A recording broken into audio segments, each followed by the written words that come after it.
If you're tight on budget, go for an LED TV, which gives a good enough picture quality at a lower price point. If budget is not a concern, go for an OLED TV, which gives the best picture quality, best colors, and best off-angle viewing.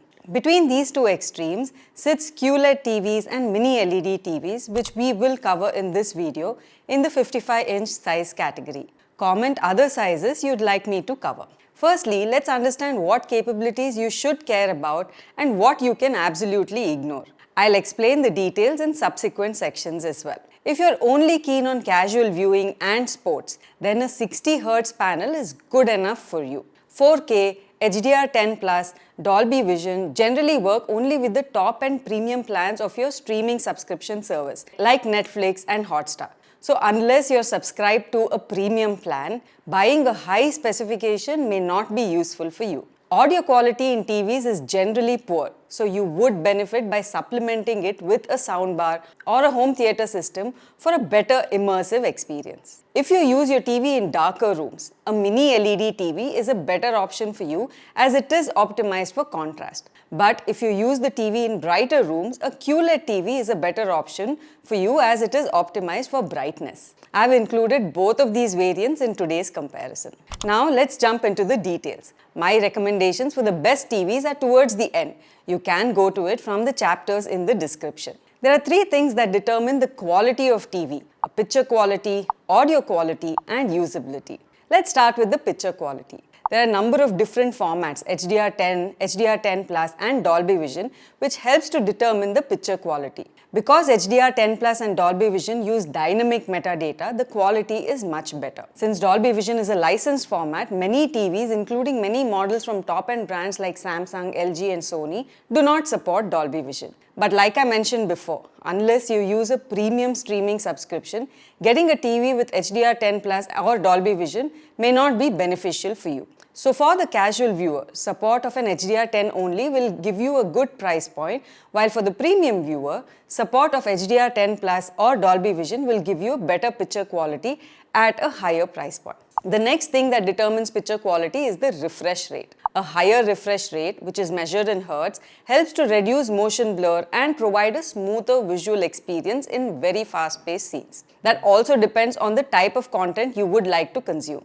For example, if you watch cricket frequently, the recent Champions Trophy was streamed in 50 frames per second or FPS in short, which a 60Hz TV can stream really well. Most movies and documentaries are at 24 frames per second to give you a cinematic experience, which a 60Hz TV can stream really well as well. If you watch Formula 1 frequently, that also is streamed at 60 FPS, again which a 60Hz TV can stream really well.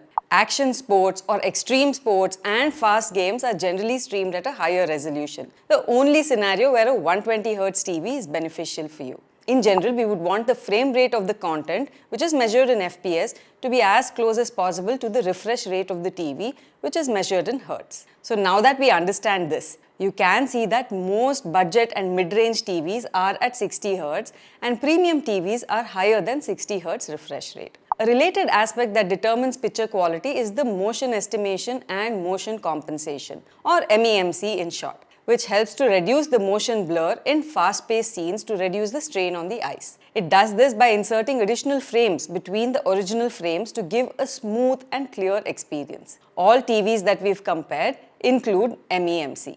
Next is whether the TV is able to upscale content or not.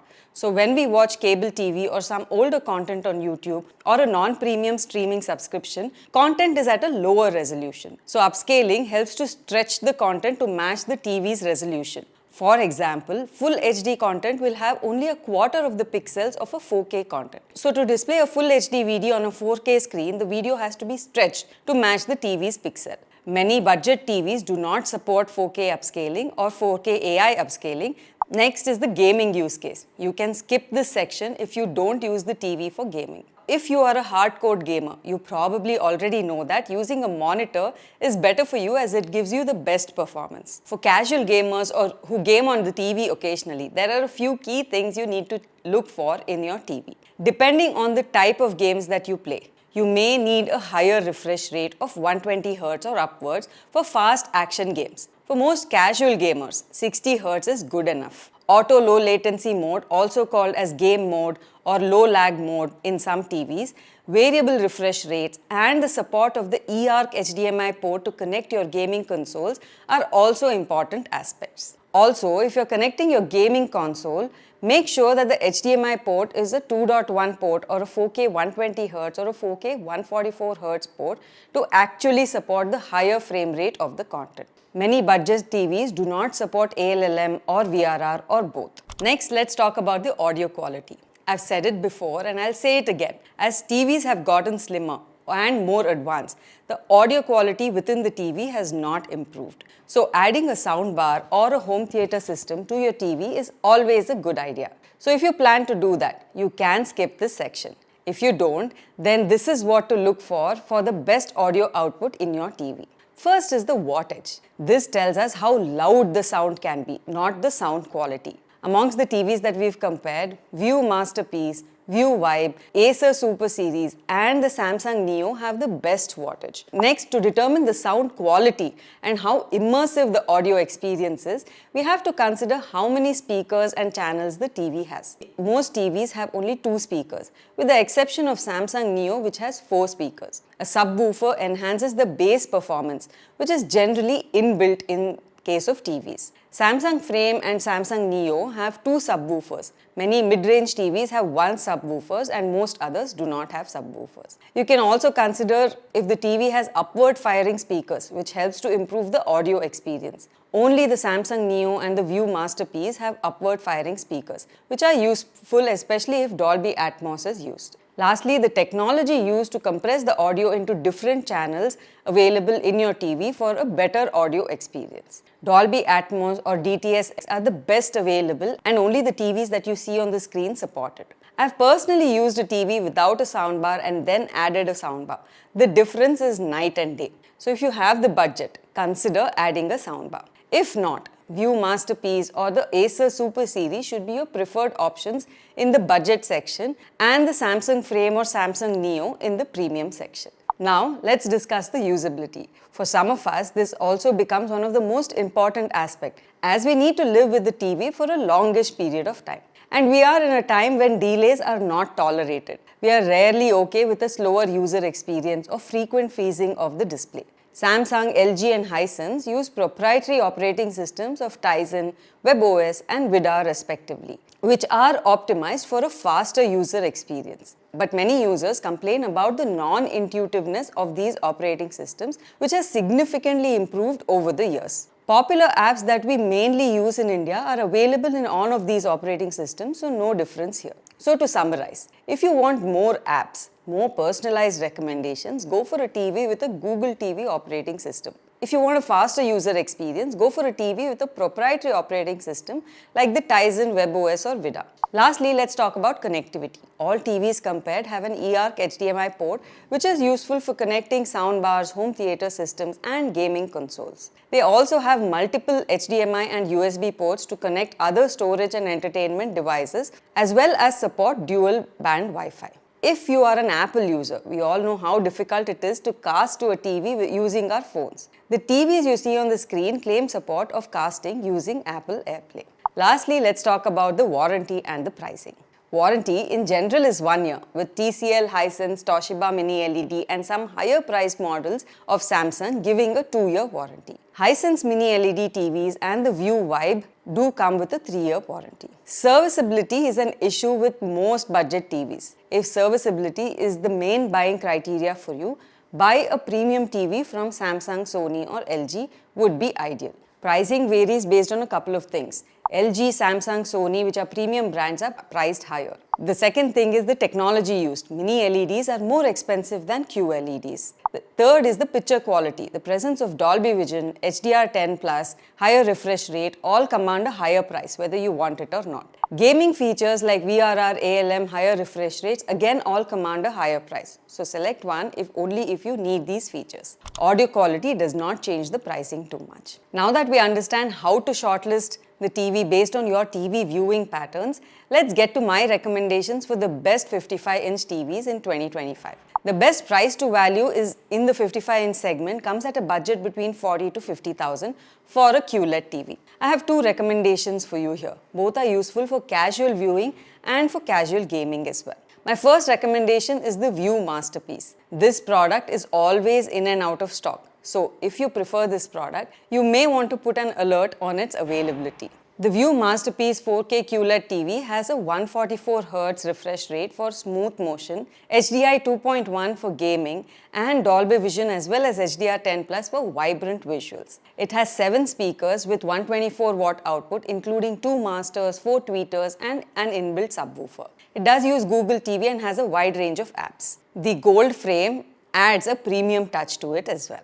My next recommendation is the Hisense Q7N. This 4K QLED TV has a 120Hz refresh rate, a Dolby Vision IQ, HDR10 Plus, and local dimming with 32 zones for stunning visuals. It does include the VIDAA OS, which includes built-in Alexa, AirPlay 2, and top streaming apps. With 400 nits brightness, AI picture quality, and a 2-year warranty, it is a good choice for immersive entertainment. The only notable con is that upscaling is not very great. So if you're using it for cable TV or lower resolution content, upscaling would not be great. Next, let's talk about the Budget QLED TVs under 40,000 for casual viewing and casual gaming, not for avid gamers. I have two recommendations for you here. My first recommendation is the View Vibe QLED TV. This is the only TV that includes an integrated soundbar, solving one of the main problems of TVs these days, the audio. It does not, however, support the gold standard in audio, the Dolby Atmos. With 60Hz refresh rate, it does support HDR10 format but does not support Dolby Vision. But like I said earlier, Dolby Vision is only available in premium tiers of your streaming subscriptions, so not relevant for a budget TV segment. It was surprising to see users praise the service of View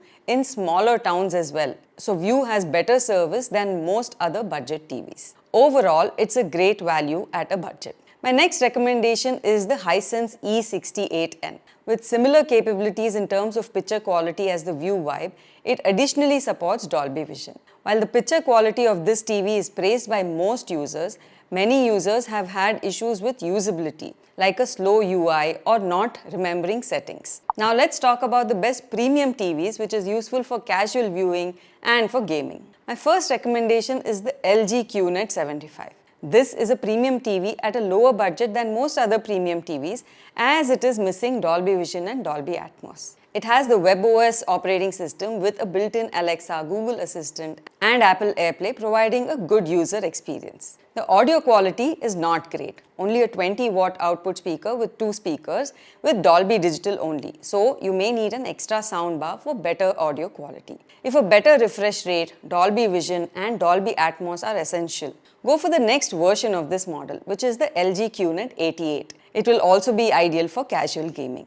My next recommendation is the Samsung Frame. With a 100Hz refresh rate, HDI 2.1 ports, HDR10 Plus, and support for ALLM and VRR, it is also ideal for avid gaming. The Samsung Frame TV can sit flush with your wall when mounted and can convert into a frame to display photos when it is not in use. It also has a matte display to enhance the viewing experience, and it has better aesthetics. If you use your TV in darker rooms, like in home theaters, Mini LEDs give you a better picture quality and contrast compared to QLEDs in dark rooms. So here are my recommendations for the best Mini LED TVs. Since they have higher refresh rates and other capabilities suitable for gaming, they can be used by avid gamers too. My first recommendation is the Hisense U7K. Hisense has a newer version of this, the Hisense U7N, with minimal differences but for about 10,000 more, and 240 local dimming zones. The picture quality of this TV is outstanding.